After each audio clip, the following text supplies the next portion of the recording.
সাধারণত যে কোনো সাধারণ মানুষের জন্য যারা সুস্থ মানুষ তাদের সবার জন্য রোজা রাখা অত্যন্ত উপকারী। আমরা জানি যে এটা নিয়ে অনেক বৈজ্ঞানিক গবেষণা হয়েছে।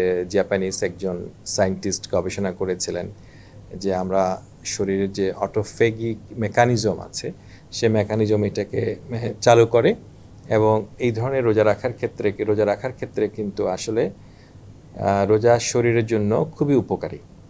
শুধু যে বছরের একটা রমজান মাসের রোজা তা না, এবং সারা বছর ধরেই রমজান ছাড়াও অন্যান্য সময় রোজা রাখা কিন্তু শরীরের জন্য উপকারী। বিশেষ করে এই লম্বা সময় যদি কেউ রোজা রাখে, তারপর যদি সে নিয়মিতভাবে সপ্তাহের রোজা বা ফাস্টিং করে, যে গবেষণাটা হয়েছিল ফাস্টিংয়ের উপরে। ফাস্টিং করলে দেখা যাচ্ছে শরীরে অটোফেগি মেকানিজমটা কাজ করা শুরু করে, ওতে করে কিন্তু মানুষের শরীর ভালো থাকে, মানুষ সুস্থ থাকে এবং মানুষের অনেক ধরনের রোগ হয় না।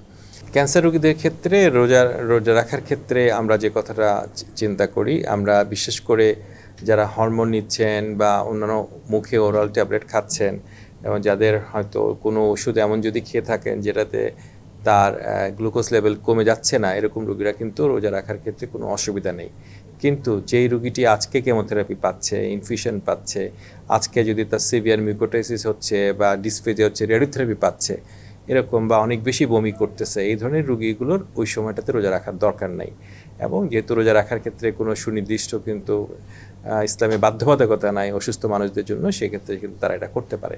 কিন্তু কিছু কিছু রোগীর ক্ষেত্রে রোজা রাখা একেবারেই উচিত হবে না। যারা অ্যাডভান্স ক্যান্সারের রোগ, প্রায় যাদের সময়টা মৃত্যুশয্যায় আছে বা আরও খারাপ অবস্থায় কন্ডিশনে আছে, যাদের কোমরবিডিটি হিসাবে রেনাল ফেলিউর আছে, সিভিয়ার ডায়াবেটিস আছে, ওনাদের রোজা না রাখাটাই উত্তম হবে।